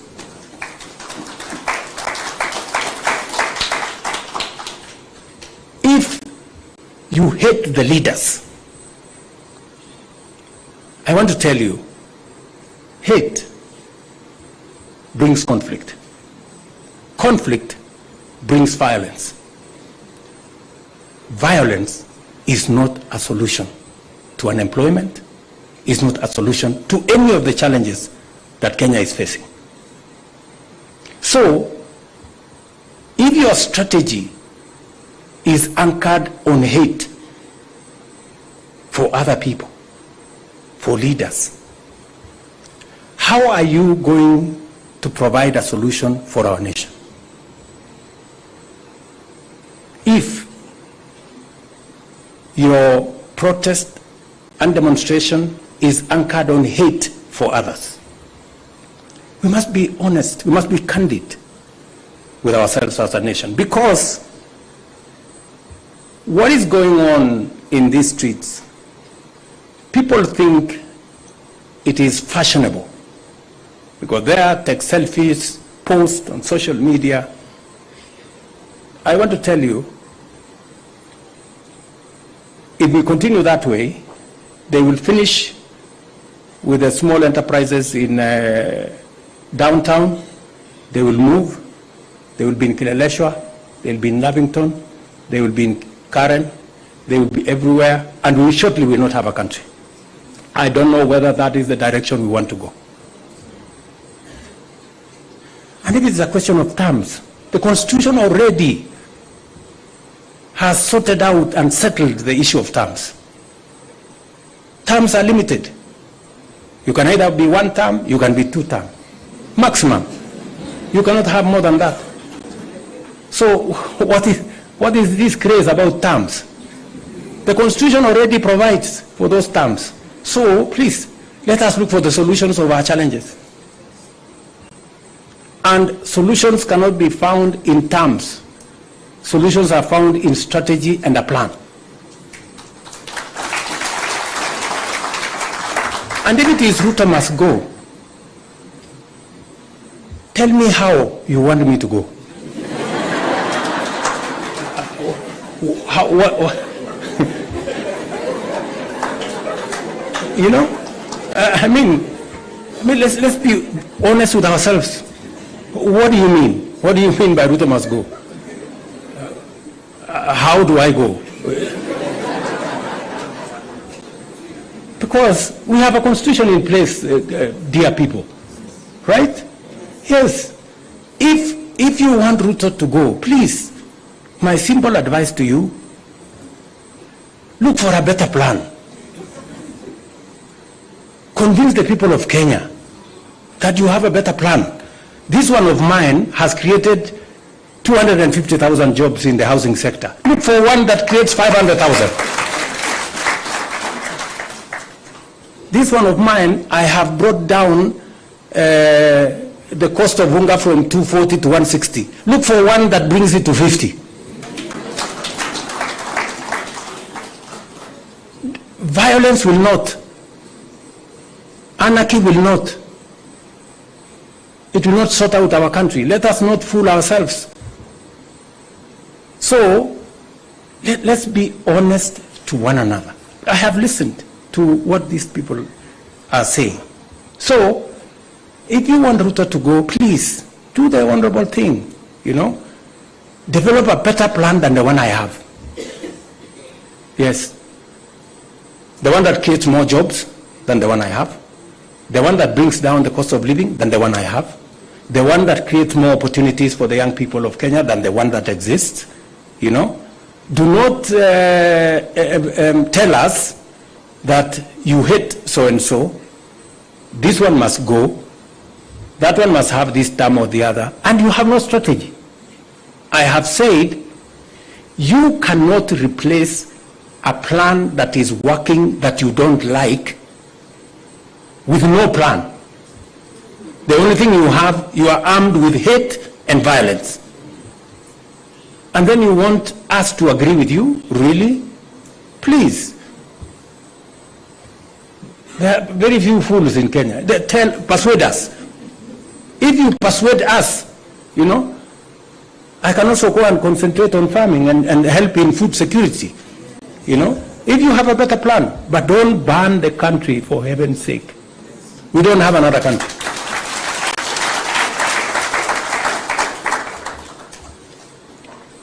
And I want to ask the leaders, religious leaders, political leaders, who are encouraging this movement towards violence and chaos and anarchy. What is your plan? So, you're telling these young people to burn the place. You're telling them to cause violence. So that what happens? So that we move to where? You know? So these are questions that we need to ask ourselves as Kenyans, you know? Because if we go this route, we will not have a country. Yes. And the country does not belong to William Ruto. The country belongs to all of us. And if there is no country for William Ruto, there is no country for you. You know? So no. So let's really be honest with ourselves and let's be candid. What is it that we are trying to achieve? Yeah? So, finally, good people, to the MSME sector, your resilience in our nation is our nation's strength. Your success is our collective prosperity. Kenya will not be held hostage by violence. We will protect our economy, defend our democracy, and secure the livelihoods of all Kenyans. It is the responsibility that is on my shoulders now, and I want to assure this nation I will do the best that I can to protect everybody and to protect everybody's business, because it is the responsibility that I have at the moment. Until that responsibility is exercised by somebody else, I will do it. You know, so let's just be clear that we cannot continue in this manner.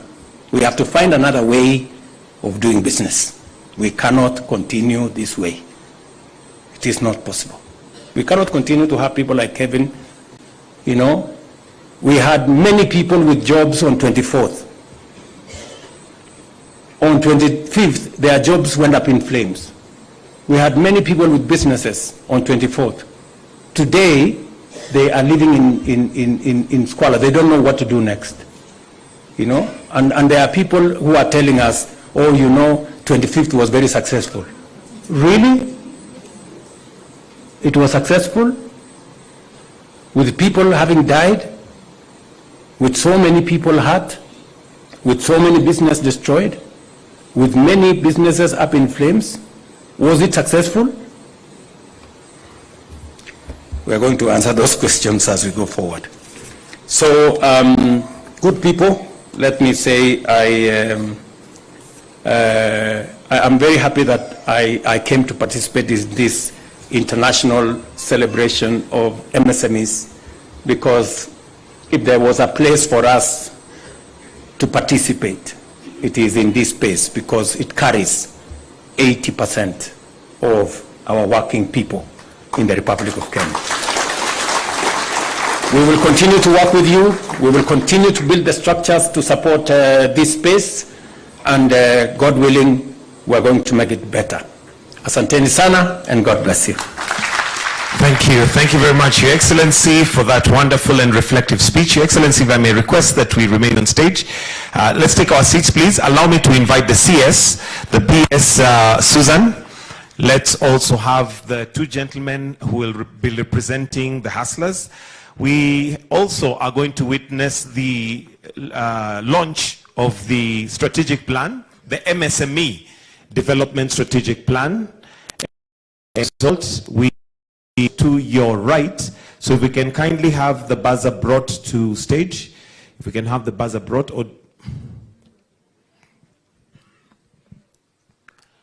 As we now launch the MSME Development Strategic Plan for the year.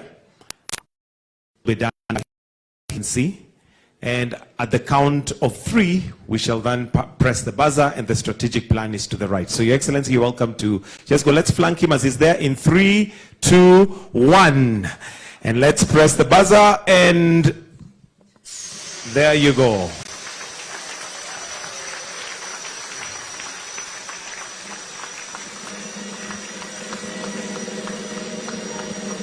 Perhaps to get a clearer view of it, I don't know if the curtains, they don't open this way, so we may come and just see it from the bottom of the stage. It's right in there.